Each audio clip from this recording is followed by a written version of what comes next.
Grow 'em Big with Steve Bartylla. Brought to you by Huntworth and these other fine sponsors.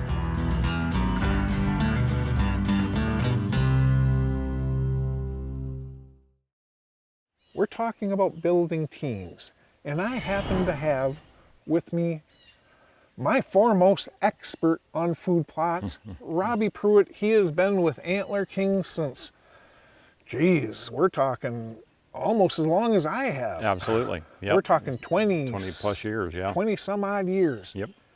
As you're going to find out in a little bit, he's my food plot resource. But we're going to start talking about apple trees and orchards and that type of stuff.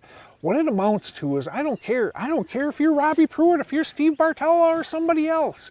Nobody knows everything there is to know about all of this stuff. And if you try, you're not going to be an expert on anything.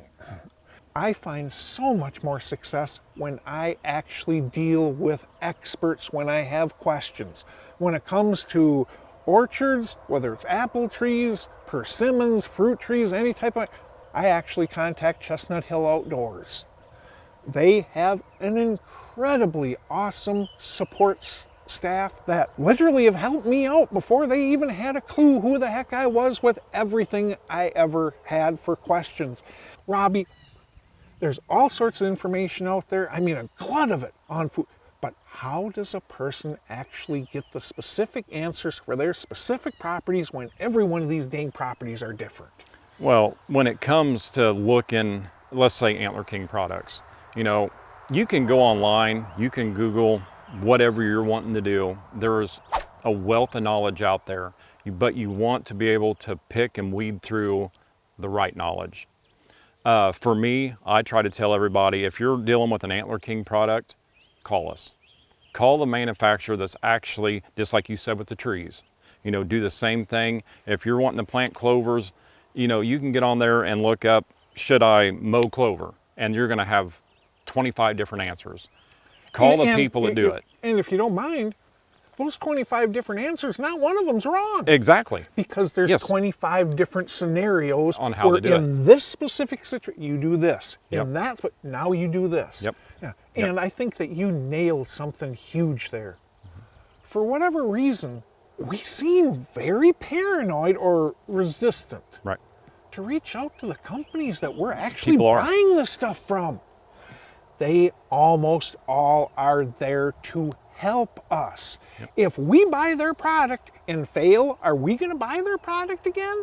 No. Nope. They want us to succeed because they want us to purchase again next year and the year after that. Yep. Oh, by the way, this worked out so great, I'm going to buy 3 more products from them. Yep.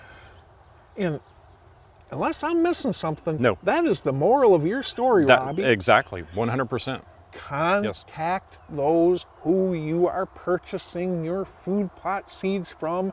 If they cannot help you, you need to be buying it from someplace else. Yep. Final thoughts, brought to you by Huntworth.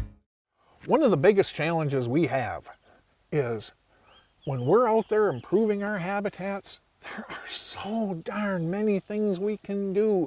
So many darn things how do you know everything? You don't. What you do is you build teams. Build teams such as my good friend Robbie Pruitt, who knows food. He's forgot more about food plotting than I think I'll ever learn, and I don't know an insignificant amount.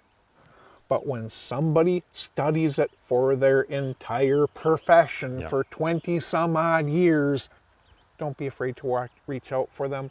The better the team we can have, the farther we're going to get. Thank you a ton, Robbie. You're very welcome.